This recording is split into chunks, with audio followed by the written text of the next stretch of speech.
Namaste, and welcome to our continuing series, Explorations in Savitri, with our beloved Alok.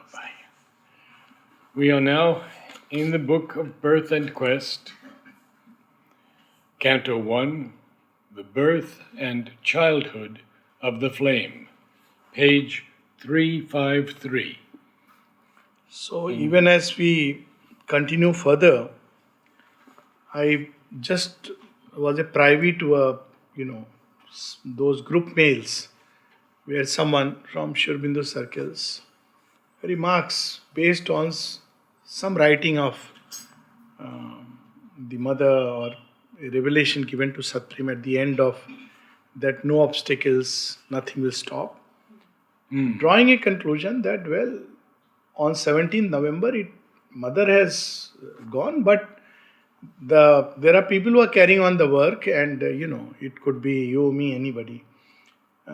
We must understand that the avatar is an avatar.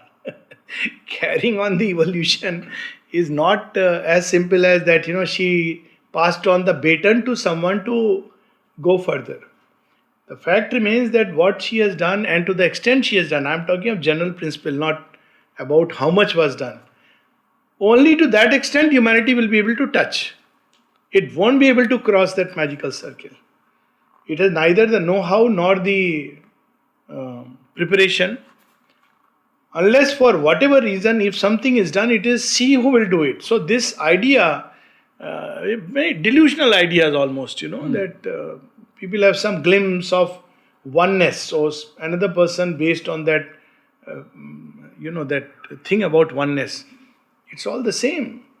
Mother is same, you are same, me, I am same. Now look how dangerous conclusion it can be. So we must be aware that what is an avatar, and that's why Sri Aurobindo is describing at great length. Would you comment on Satprem's statement versus Nalini's statement at the end when mother left? Yes. I think that's an important thing. Yes. So I think, are you referring, there are a number of statements which Nalini made. There is only one statement which people hold. Somebody recently asked me also. It was based on a Canadian question, because he made a statement that it has been postponed. Now that was the statement I think you are referring to. Otherwise there are a number of statements which... Yeah, he's also said that she was preparing her new body. Yeah. So whereas Satprem's statement that I am referring to comes at the very end of agenda. Very end. Where he suddenly has an experience. Actually, looking at the mother's body, he enters another dimension. Yes. And he hears these words: no obstacles, nothing will stop. No obstacles, nothing will stop. No obstacle, nothing will stop.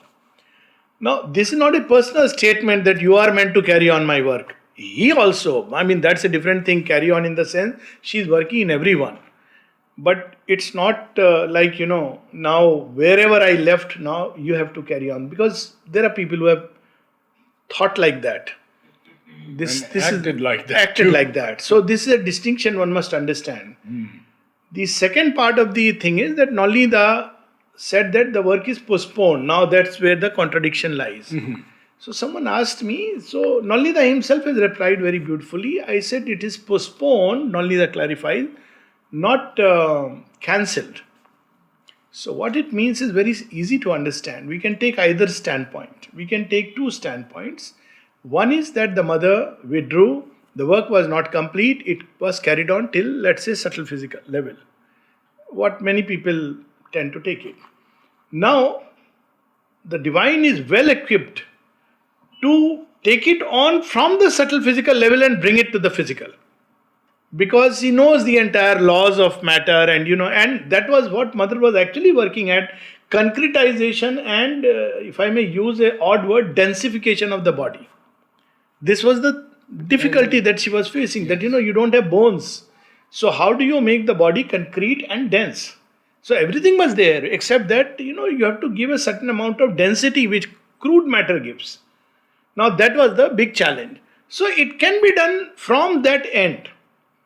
And as the divine on one side, the divine is making it more and more dense, or rather mother is making her own body more and more dense, And at the same time, the human beings are evolving to a more and more subtler level of physicality and the Yes. eyes and everything, and there will be a meeting point. So this is the one very simple way to look at it, which means the work is postponed, not cancelled. You can understand that statement. Postponed can be 100 years, 200 years. What she was trying to finish in 1 year time may take another 100 years. This is one way to look at it very simply. And Sri Aurobindo very clearly said, I will return in the first supramental body built in the Yes, supramental this is way. the important thing. So it is a hint that it was not going to be a body which was made in the old way. No. So it had to be built. There is an occult process behind it, which none of us knows. But we don't need to know. For us, she gave a very simple way that you have to open to me. So we don't need to know that occult process unless we want to write a book on, describing the transformation process and make it a bestseller thriller. But essentially, this way we can look at it. We can look at it other way also, that she completed her own transformation and now humanity has to pick up. Either which way, it is going to take some time. And that is what Nalnida has meant. Now, subsequently, his statements, he spoke of the old body. It had Yes. served its purpose. Yes, This is yes. the statement he made. And in 1974, he also had the vision where the mother says, look here, I am here in my new body. Just the same, Yes. as accessible. Yes. So, if we see the series of statements that Nalnida made, he is a great yogi, among the greatest. So close contact with Sri Aurobindo right from beginning and then with the mother. So none of the statements are, to be seen as, oh my God, Contradictory, the maybe, work yeah, has yeah. been left undone. Postponement is not undone. Postponement simply means that it is taking longer than what was expected. And if we really look at it in another dimension, another way, her work was over with 29th February. She could have just left and let it take 1,000 years too. Yes. It will take place. Transformation with the supramental is established. So it is going to continue its work, but she wanted to make it easier and easier and closer and closer. So see, in a certain sense, she exceeded what may be humanly called her own brief. And there is a prayer of the mother where she says, now that the work is done, I need an indication whether I should continue or not. Yes. So this is how the two statements. And she, at 95, she still wanted to walk. Yes. Let me walk, she said. So Imagine that, at 95. So while it is true that the supermind is working everywhere and preparing body and every body, whole creation is the instrument, but it's very important to understand that when it is said that the work continues, it doesn't mean that mother left something, she couldn't finish it and would not finish it and somebody else will come to finish it. This is a very dangerous kind of a thought. It's almost like making new avatars and miniature gurus. Okay, so now we continue. And here it is. One had returned from the transcendent planes. Which of us can say like that we went beyond even the overmind? Transcendent, not talking of higher planes. Rishis come down from there, but transcendent planes. That means Satlok, Tapolok, Chidghan Lok, those worlds, supramental worlds. One had returned from the transcendent planes. This line is so powerful. Nobody returns from there. But she has come back. One had returned from the transcendent planes and bore anew the load of mortal breath. Who had striven of old with our darkness and our pain. She took again her divine unfinished task. She is the one who has to take it. She has the mandate. And from lives to lives, very consciously it has been done. Systematically. That's why the body of the avatar, the mind of the avatar, the birth of the avatar is very different from the normal psychic beings which are developing from an embryo stage to a full-fledged psychic being. Here it's a very conscious mission. We cannot even imagine that consciously the avatar has been coming. But working as vibhutis, the full manifestation of the divine has not yet come. So that is how. She took again her divine unfinished task, survivor of death and the aeonic years. Once more, with her fathomless heart, she fronted time. So, what is survivor of death? Someone who is fully conscious of her immortality. Not that there is any loss that after death, otherwise, in a certain sense, the soul always survives death. That's one way. But someone who has been conscious, and Mother says that if it was a question of the immortal consciousness, then long back, both of us, it was very easy for Sri Aurobindo and myself to merge into each other. That extent, that immortality long back. So she is, even after death, they have existed. Like, that's why Mother says that whenever and wherever there was the possibility of manifesting a ray of the divine consciousness upon earth, I was here. And when she says, I have never left the earth since its inception, we must take that statement fully at its most even concrete level. Always they have been there in one form or the other, carrying on the evolutionary process. Millenniums. So it is not a joke, and one cannot just compare any which way, any life, anybody with a little extra mileage to even remotely think. We have actually seen that in a number of people who felt that Mother had incarnated in them, Yes. and they were speaking as Mother. Even now, I forget one. There is some lady who is, from Andhra, who came here, and then she has got a big show running somewhere in Europe. I forget someone had sent me the link. So he said, what is your view about it? I said, I have no views about all this. Can't you see? It is so obvious. And she says in her own this thing that, what is being done in Pondicherry, that is different. I am helping humanity by, opening hospitals and doing this usual philanthropic stuff. Nice person, and there are some powers which many people have. But just because you have a name and you say that I am continuing that work without even the slightest idea, so that's what I meant, this WhatsApp philosophy. And we are so gullible that people actually believe, and go there, and they find no issues, no contradiction in going there and here. But one must understand that this, in yoga, it doesn't work like that. You have to be surrendered to one aspect of form or whatever you are following, doesn't matter. And then this creation is full of all kinds of things, and that's a different story. So, and there are quite a few recently that people, believe. Calling themselves even Mother. Yes. Calling themselves even Mother, even taking her names. And one has to be, in fact, much more vigilant when you go to these beings. Because imitating, it's one thing to say that, well, I have some realizations and, whatever you are, X, Y, Z. But quite another to assume the name divine. Yes. Very dangerous thing. So there are people of that kind. And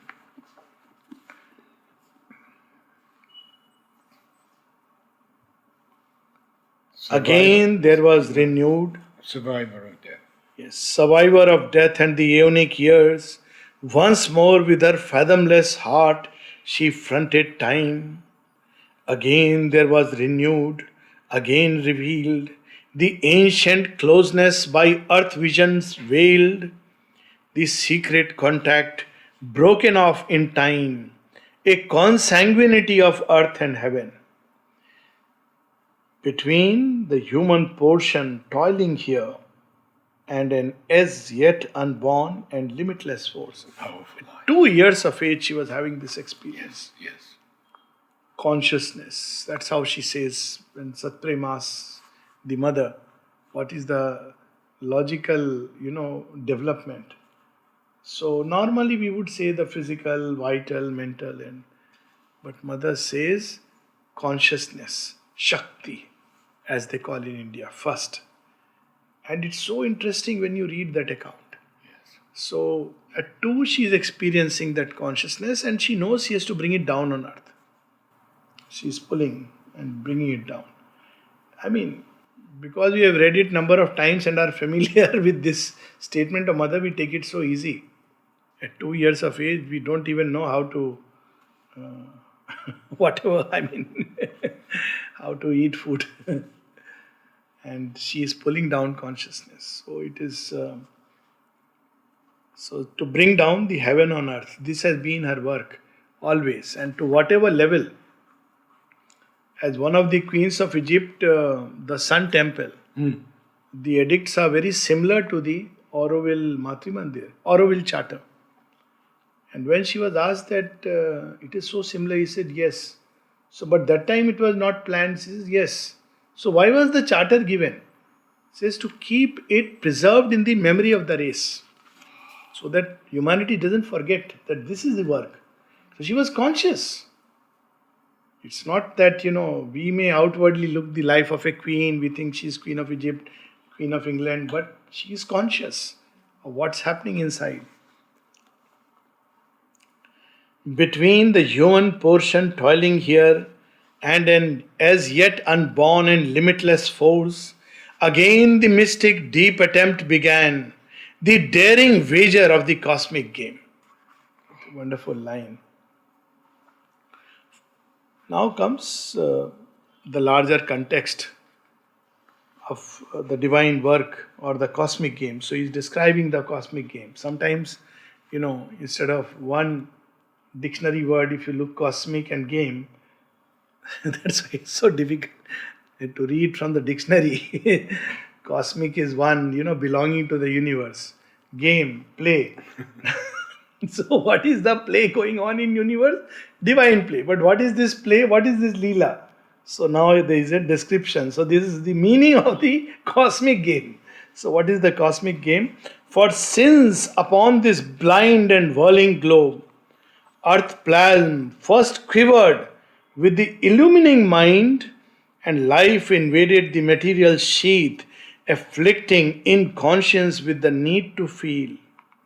Since in infinity's silence woke a word, a mother wisdom works in nature's breast to pour delight on the heart of toil and want.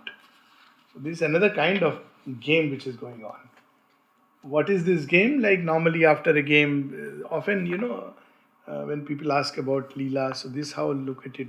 See, if you get rid of all this idea of success, failure, this achievement, that achievement, then this game is essentially the unfolding of delight. This is the game about. But when in ignorance, and when we don't know the rules of the game, then we suffer. So imagine suddenly you are pushed into the middle of a football field. And you don't know there is a red card, a yellow card, you are getting injured and you don't know who is hitting whom. So you feel miserable. You don't even know the goal. You don't even know which goal, which side you are in. You just see people taking the football, you also take the football. And if you happen to hit it once, you feel great about it. So, but when one knows the game, when one is trained and prepared, then you have the real delight. Otherwise, you just suffer. Maybe some moments when you have hit the ball or touched it, you feel great. The rest of the time, you are busy saving yourself. And then you say it is all about survival of the fittest. And press perfection on life's stumbling powers, impose heaven's sentience on the obscure abyss, and make dumb matter conscious of its God. This is the game going on. Yes. So make dumb matter conscious of the God. And we all have come, it's God. And all of us have come time and again. Thus, all of us means our true self, the psychic essence, the psychic being in us after a while, the soul within, is coming again and again to become a mediating link between matter and the divine. This is its purpose. It's a cosmic puzzle, like much more fascinating than the Rubik's Cube. Because it has infinite combinations. Unlike the Rubik's Cube, where now you have 4 or 5, but there's limited combination. And with a little mathematical mind, you can work it out. By the way, I was seeing recently somebody, the blindfolded girl is doing the Rubik's Cube. So definitely man is advancing. There's something happening at the level of the intelligence. I mean, it was an ultimate puzzle when we were children, at least when I was a child. Ultimate puzzle. Now, I have seen 4-year-old, 6-year-old do it, cut. But this game, now we are into this game where there are infinite combinations. Any number of colors and shades. And you have to arrive at perfection by putting them not like blues in one side, and there is a particular combination where blue and pink and yellow and red and everything comes together and creates a magical divine state. Harmony. Harmony is the right word. So that is the game that we are being played, and that's why there is a constant shifting, churning going on. Because we have to get into that place, and not only we, everything else is to get into that its rightful place. And we see that at this moment. Although our fallen minds forget to climb, although our human stuff resists or breaks, she keeps her will that hopes to divinize clay.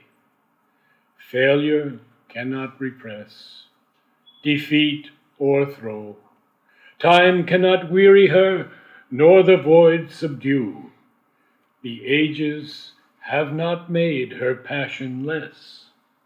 No victory she admits of death or fate. So this has to be our attitude as her children.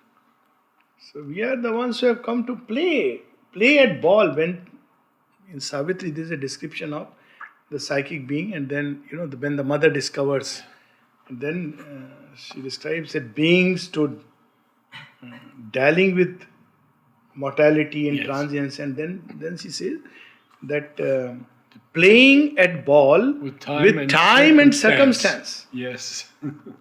Playing at ball. So when there are difficult, challenging circumstances, okay, fine, let's play with it. You want to play it this way? Okay, fine. But you can only play the game when one is conscious. That is the difference. Where you want to go and conscious of the laws of the game. Because there is a law which governs the game. You can't just throw up the hands and in despair say, oh God, help me. Perhaps, but what has to be done from your side will have to be done. That is important. Otherwise, it's one pawn, slow move forward on a measureless board in the chess play of the earth soul with time. Yes, that is a different thing altogether. Yeah. So we have to become, that's why the whole thing, to become conscious of the law, to keep aligning ourselves to the divine will, realigning, and then play the game with delight, without admitting death or failure or defeat or even fate. Always she drives the soul to new attempt. Always her magical infinitude forces to aspire the inert brute elements.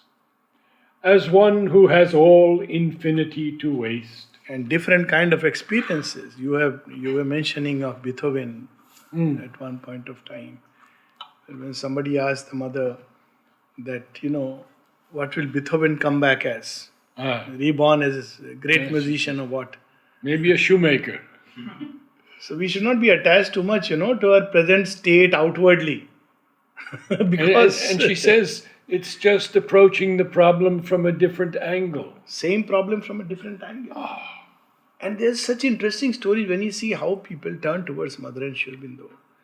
That itself will give you an idea how these souls with different kind of backgrounds they are plunged and they find their way.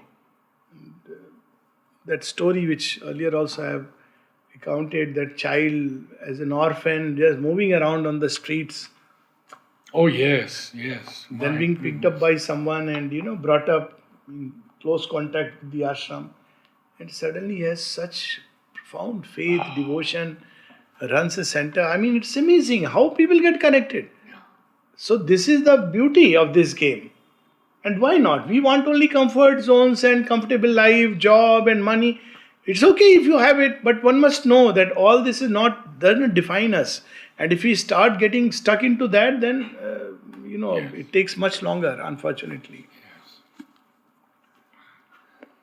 As one who has all infinity to waste, she scatters the seed of the eternal strength on a half-animate and crumbling mold. Plants heaven's delight in the heart's passionate mire.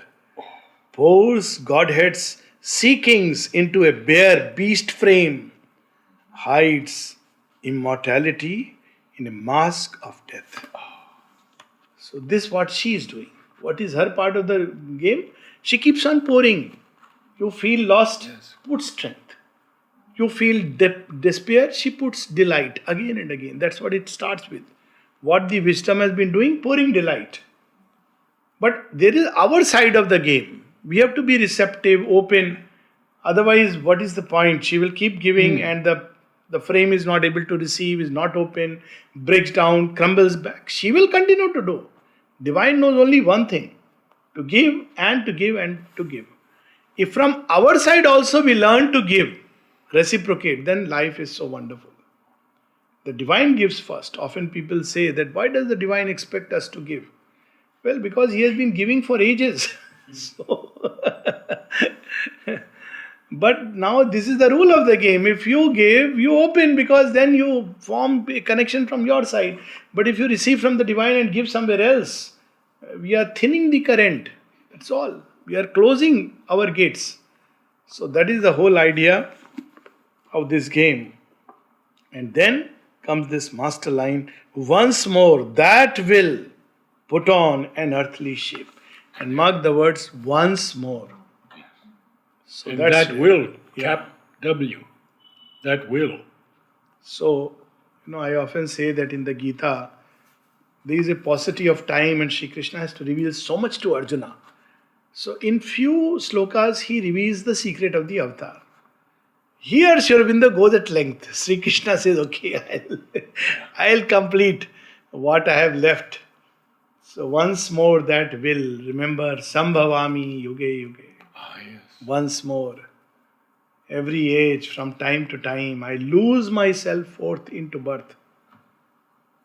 And how? By standing upon my own nature and coercing it by my will. So this is what he has described us at great length, except that he is also explaining at great length what is dharmasya glani and what is, making it go further. It continues. I could mention also, if you have a chance to read that book, Sambhavami Yogi Yogi. Achha, I have not read. I have heard. Very fine book.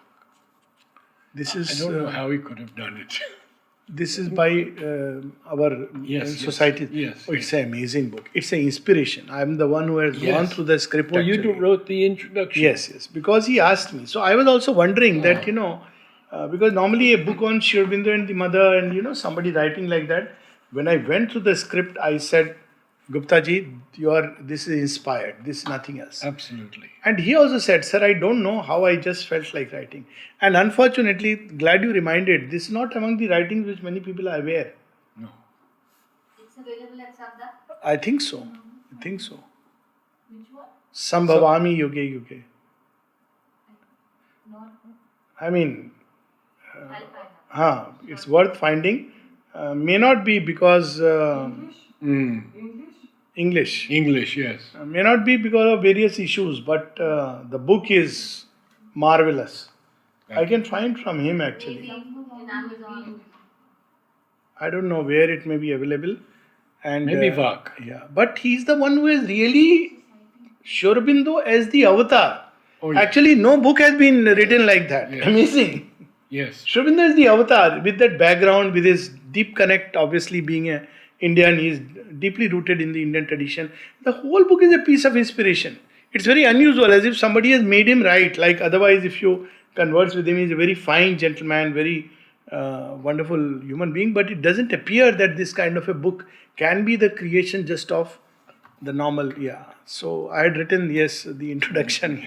In fact, I had gone through the manuscript because he asked me to see if it is fine. I said, this is super fine. I didn't expect actually.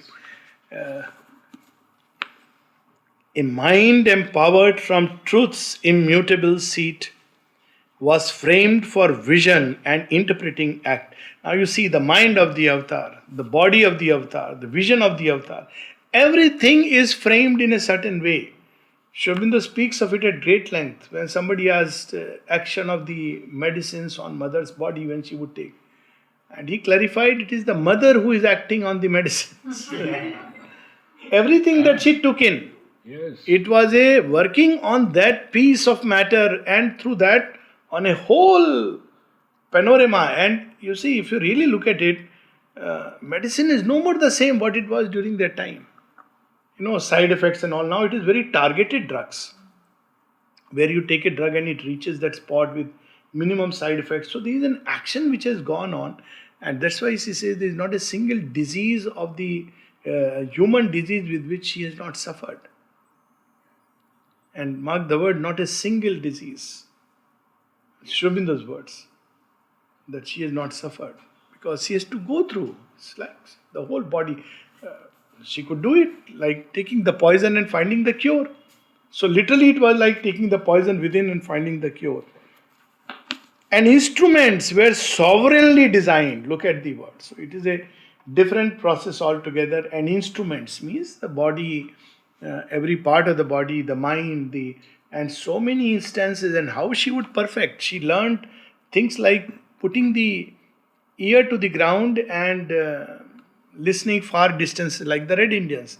And at one point, when mother was asked about the five senses, normally we know the five senses, and sixth sense is the mind. She says, "My child, in fact, there are 12 senses." The revelation. So, she speaks about these things because everything was prepared like that. The body had to be supple. Even during the balcony darshan, sometimes people would see her taller like that, and people would ask Sri Aurobindo, and he would say that her body is plastic. Now, plastic is one thing, but plasticity like this, it could radiate that light because she had to bring that matter in contact.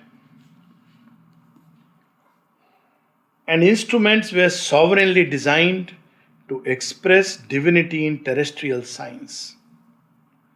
Outlined by the pressure of this new descent, a lovelier body formed than earth had known. It's not a human body, its beauty is unparalleled, and so many interesting instances. One was when mother had gone in Tokyo to listen to, Tokyo or Kyoto, one of the places where she had gone to listen to someone who had come. The guest had told, the host had told her, "Why don't you come along?" So she went along. So one of the persons in the audience was a very renowned person who had come as a speaker. So when this person sees the mother, he is just glued. And he says later on, I'm forgetting the name, he said, "There was so much sweetness, I couldn't take my gaze away." So even the body, something, some of our early pictures, want to see what really physical beauty is divinely, not what normally we understand as physical beauty. But what is a divine physical beauty? So beautiful, and not a trace of any of those vital charms which, hang around the atmosphere of certain people, which some are drawn to, but it's so fatal. But you can see the heavenly beauty. Some of our pictures, especially my favorite is with that Yes. hair. Yes, Hairs exactly. put on, so beautiful. Know it very well. Can't imagine.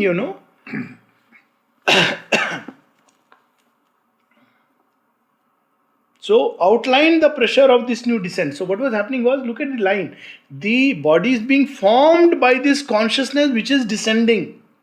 Outlined by the pressure of this new descent, a lovelier body formed than earth had known.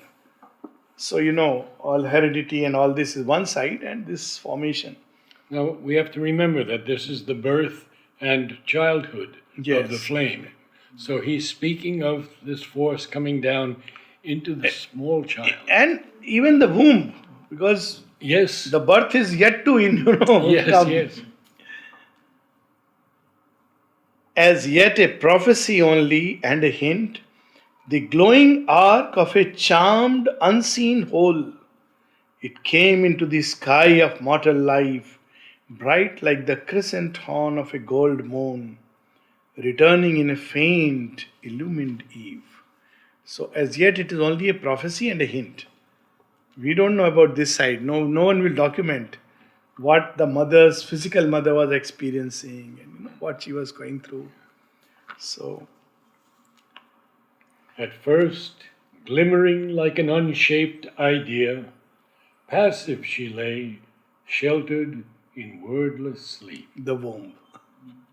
involved and drowned in matter's giant trance, an infant heart of the deep-caved world plan, in cradle of divine inconscience rocked Now, by the universal ecstasy of the sons. Now, what is this term? Divine in conscience. You know that in the inconscient, that hidden divine, she speaks about this experience. The divine who is hidden inside the inconscience, asleep, experiences the touch of the divine from above coming into it, and he begins to, it's a divine inconscience rocked. Yeah, we have the feeling of the cradle, rocking of the cradle. See, some time back, someone wrote about, a book on Sri Aurobindo, and in that mentions that Sri Aurobindo's mother had lost her head. She was mad. So he tried to put it across that, it was an inheritance of... So someone asked me, someone asked me my take on it as a psychiatrist. I said, see, very simple. Imagine a womb which would hold the kind of fire a strong son of lightning came. What is going to happen to that mind and body? And then I gave the example of Krishna. Imagine Devaki and Vasudeva, the kind of suffering they underwent when, Krishna entered the womb, because it's not an ordinary light and fire which is coming. Till Rama it is okay, it is still within the realm of the human mind. But Krishna and Sri Aurobindo go beyond. And what would have happened to those wombs which carried this? And so it's but natural that, the mind will not be able to contain, there would be, it's not, but yet what a blessing. So we can stop here with these lines. An infant, heart of the deep caved, world plan, in cradle of divine in conscience rocked by the universal ecstasy of the sons. So this ecstasy of the sons are all the gods of the highest order. They are ecstatic. And the divine below, hidden in the inconscience, he is also trembling with joy. We can imagine that a new creation is in the offing. And this is such a wonderful canto. Yes. And those that follow, just crescendo after crescendo. Yes. So we'll stop here. Meet again. Meet again after 15 December. I'll put it on the common channel. And then we'll send the email also.